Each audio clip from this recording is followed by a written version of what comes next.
Hey everybody, this is Dr. Warren. Yes, I'm still wearing my Ravens from last night because I'm feeling for my team. We just got beat in the AFC Championship game. Bummer. But on the flip side, I'm 1 month through my programming, 1 month through some of the changes that I'm going through relative to kind of setting out on a new fitness program as well as a nutrition program for myself. And I'm here to do my 1 month check-in with Sabrina, as well as demonstrate some of the programming that Sabrina has kind of written up for me that I've been doing 3 times a week from a strength standpoint. So you're gonna see my scans today, you're gonna see what I do from a workout standpoint, and we'll talk a little bit about fitness and movement and how we apply it to chiropractic here in the office. So he's got to wipe off his bottoms of your feet, palms of your hands. How was your trip? Fantastic. Was it? Yeah. So Sabrina, you just got back from a cruise, right? Disney World, and then a Disney cruise. Disney cruise, not Disney just any cruise. No, not just any cruise. It was a Disney cruise. What was the best part about the cruise ship? What did you like the most there? Not so much. Well, the cruise ship was just huge, and it was fun because it was like rocking a lot. But we went zip lining in Tortola in the mountains, so that was my favorite. Tortola, is that Mexico? No, it's the British Virgin Islands. Nice. Yeah. That's awesome. It was very fun. Some zip lining. You like a little bit of extreme stuff. I do. Feel you there. Little adrenaline rush. Should I snag them? Not yet. Okay. Just gonna do your weight first. Measuring your weight. Did I lose weight? Without bobbing or jerking. Weight measurement is completed. And one foot. Yep. And one foot. And then your phone number. Do a set of 10 of these. Do a set of 10 of these. Confirm your personal information. Over this side. Then press You're enter. okay. My dad's the same way. All right, so did my first scan about a month ago. We'll be able to share those results in just a second. Let's see what changes have occurred over the last month. And then out wide, away from your body, nice and straight. Why can't I just go off my weight? Why can't I just say I'm doing better because my weight's changed?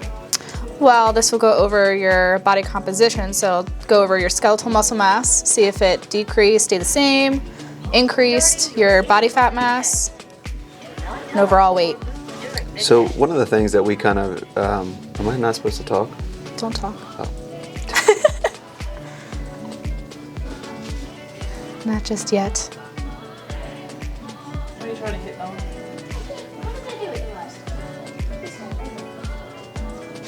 Have it perpendicular. There you go. And then you get closer to. Oh, there it is. Okay.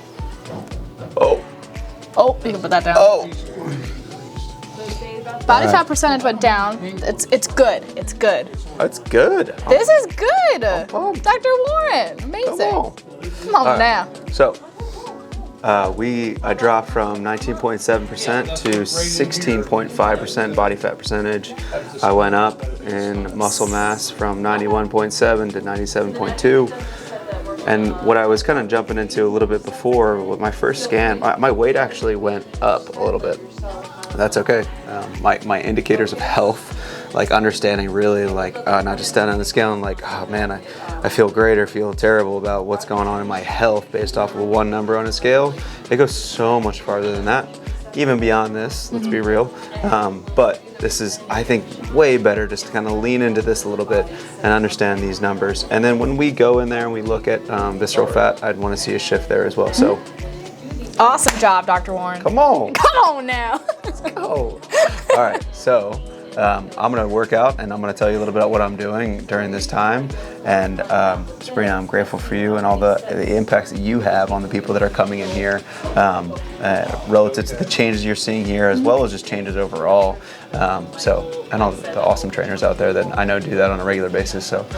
That is why we are very passionate about transitioning from just a pain model in chiropractic to a truly functional model, right?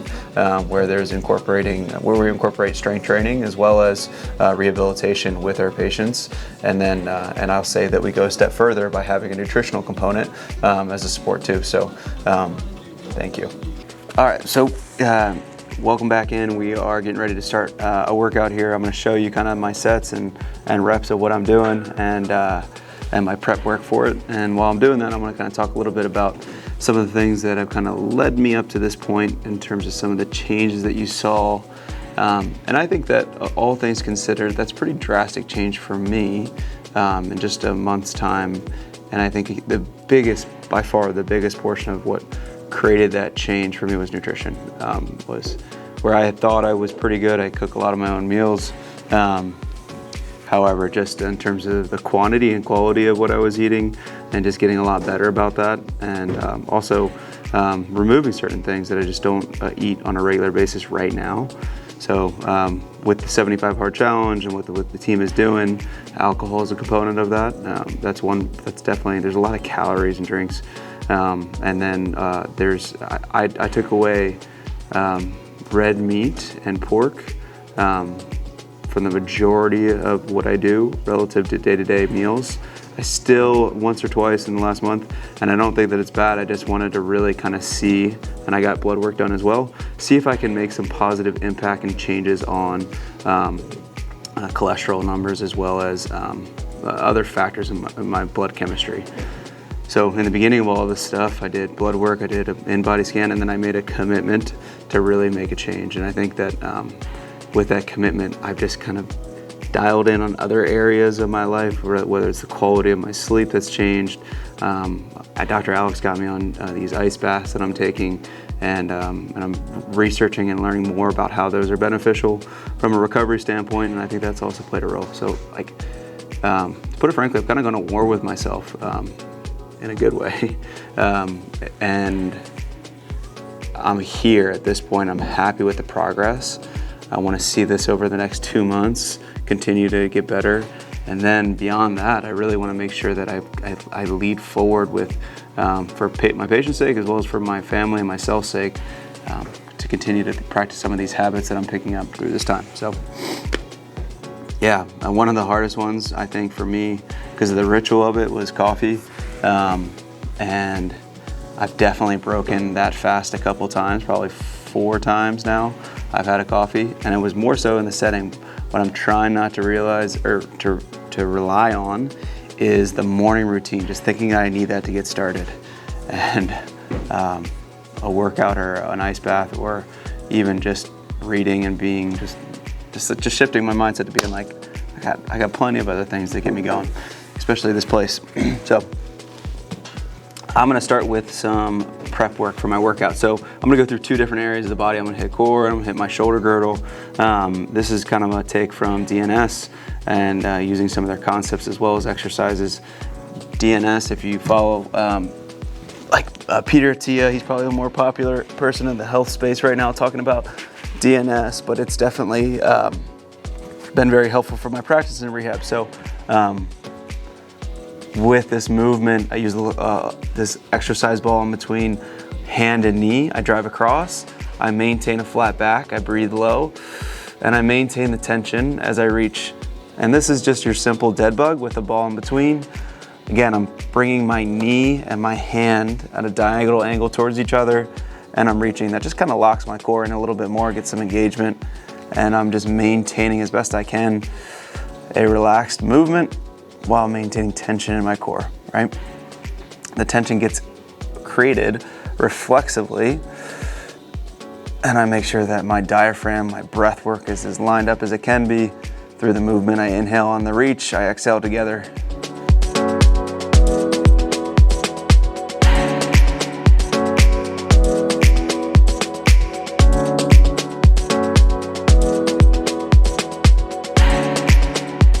So the next prep, after I go through 3 rounds of that, 3 sets of 10, just getting kind of my breath work going, get my blood flowing. It's good. It's nice and challenging for sure to start.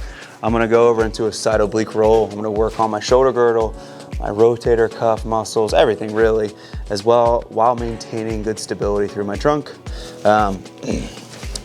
So from a rehab standpoint, when I was going through shoulder rehab for for a rotator cuff strain and for a little tear that I had, which is very common and very fixable. This was probably the best exercise that I did before I would go and do my shoulder workouts, because it really just made me feel centered and feel in control of the joint when I would go do your normal kind of rotator cuff strengthening exercises. So with patients, we make sure that they really understand this intra-abdominal pressure so that they can maintain the trunk, maintain the stable force here to be able to engage the serratus and use the shoulder girdle as it's appropriately supposed to be used. And you're probably wondering, like, what's up with the rolling? This is it's a move that's based off of the way that we developed when we were kids. So it's a rolling pattern that we establish, I think, 6 to 9 months, depending on the kiddo. For my oldest, 7 months. For my youngest, she liked to crawl for a little while. She didn't like to roll very much, so she waited a little longer. So, nice, easy. I pin, I rotate into my hip, I maintain, I breathe low, I drive through this point, try not to lift with my neck. Good. And then if I really want to fire it up, I do a 4-second count going back. 4, 3, 2, 1. Okay.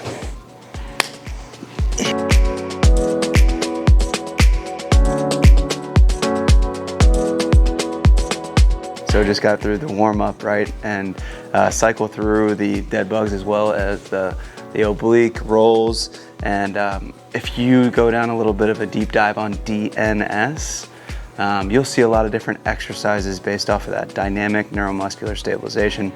And so I was just picking just a couple that I know really helped me want to get ready to get after it. And so now I'm going to show you, I do 2 rounds of 3 different exercises, okay?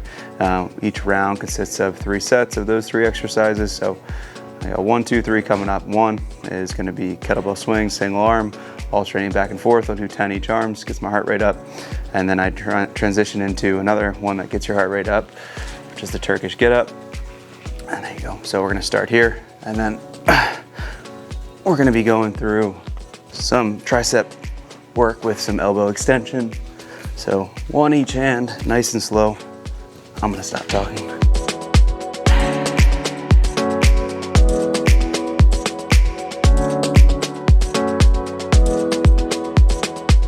So next setup is going to be the Turkish get up. We're going to go through 1 hand each side. We're going to do 8 reps a side, work my way up to 12. First set, really just kind of focus on keeping my pace, making sure that when I'm coming up, it's not sloppy, it's smooth. Try not to fall back as much as I can. It's a more challenging workout, but I think that's one of those ones that we'd like to avoid. When we see it on the routine, it's like, oh man, probably one of the better ones we can do for ourselves.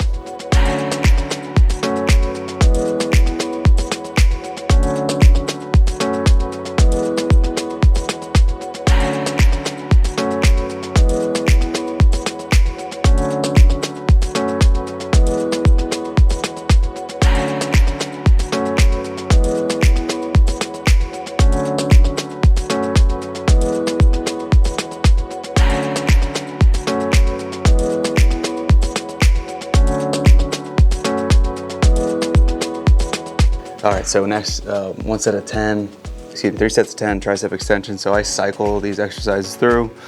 Started with the swings, Turkish get-ups, now some tricep extension. I'll do that 3 times, and then I'll go to my next set of 3, right? Good. So a lot of times we see this relative to the patients coming in, just really maintaining that control and not necessarily squeezing the shoulder blades together, but just controlling them, trying to find balance through the motion itself. Try not to lean into my back so much. So I put my weight into my feet a little bit more, try to stay grounded instead of kind of leaning back into my hips, because then it really, my source of foundation, my support comes from my T-spine, okay?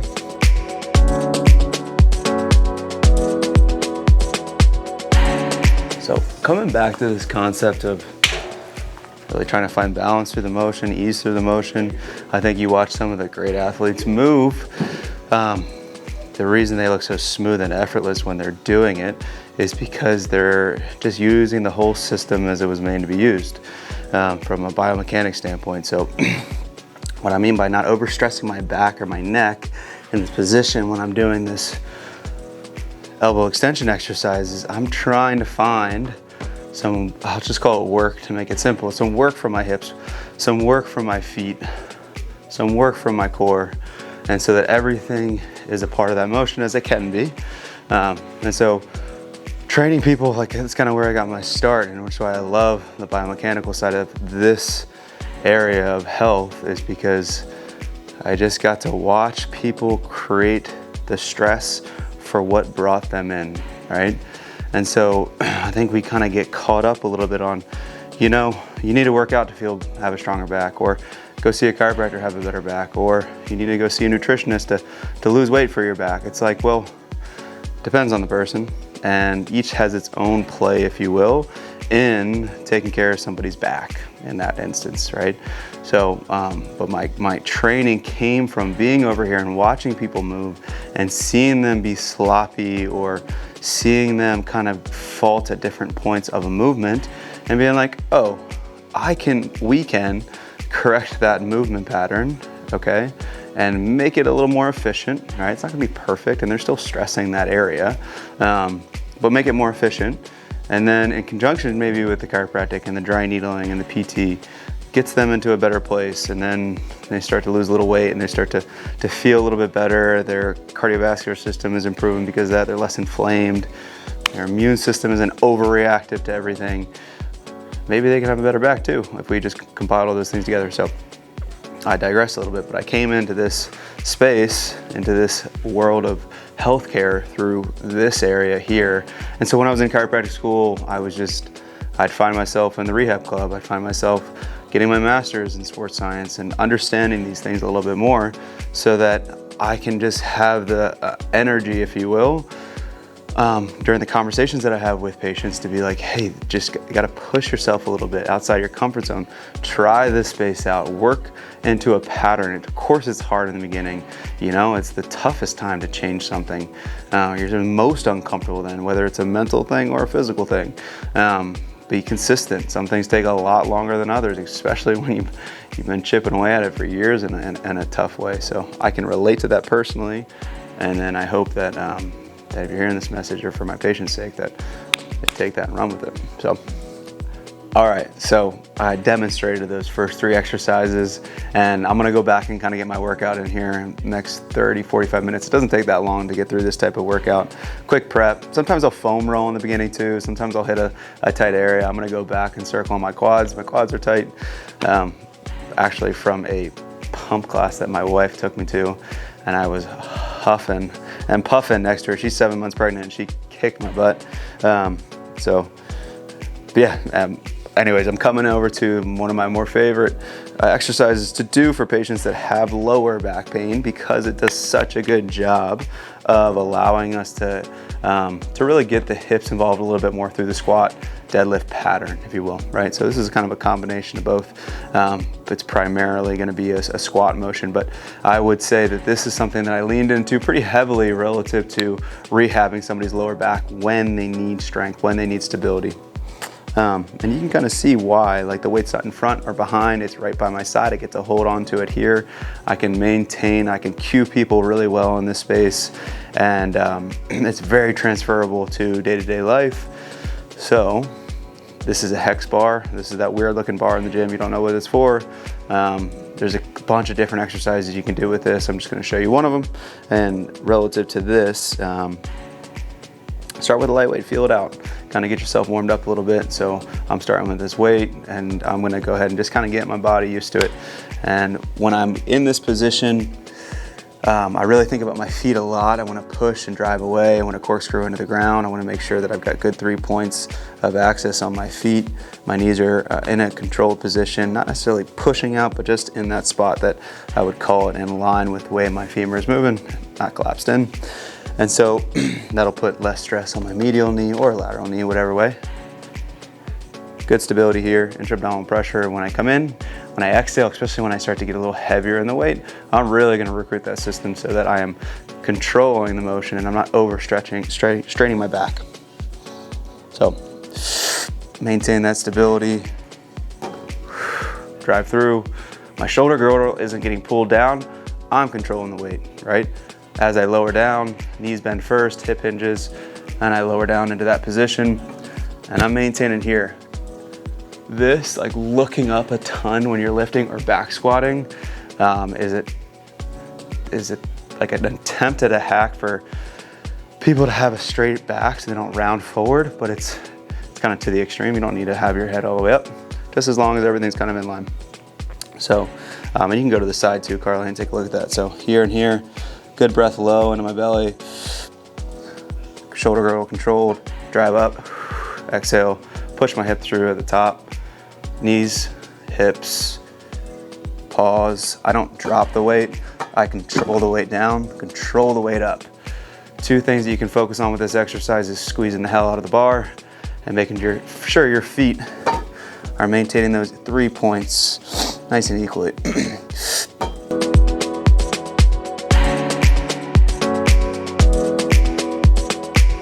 So we're gonna talk quick about a pull-up.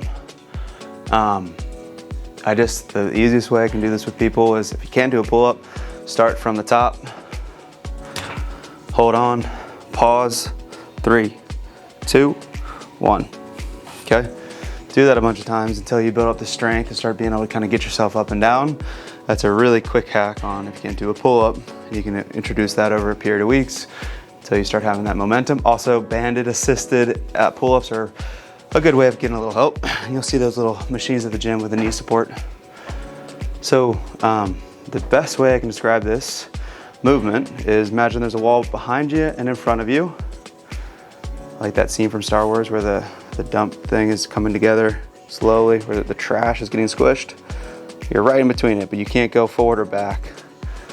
And so that wall, I don't want to swing forward or back. I don't want to hike up. I just want to try to raise up and down like my body's on a straight elevator, right? And while I'm on this position, I'm going to make sure that my grip is locked in. I'm squeezing, I'm trying to create dust in my hands from the bar, right? So here and here, starting position.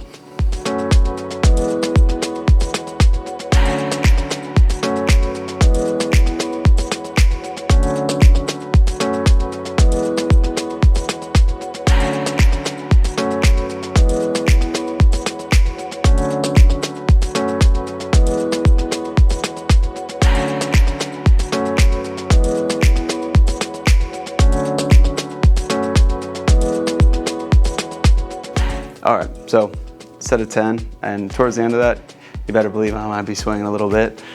It gets a little challenging. It's all right, get yourself up there at the end. I'm doing my best to maintain that, but it's a good way to train the shoulder girdle and not overstress different areas of the shoulder itself. So I'm just gonna do a simple pull press exercise. This one's straightforward.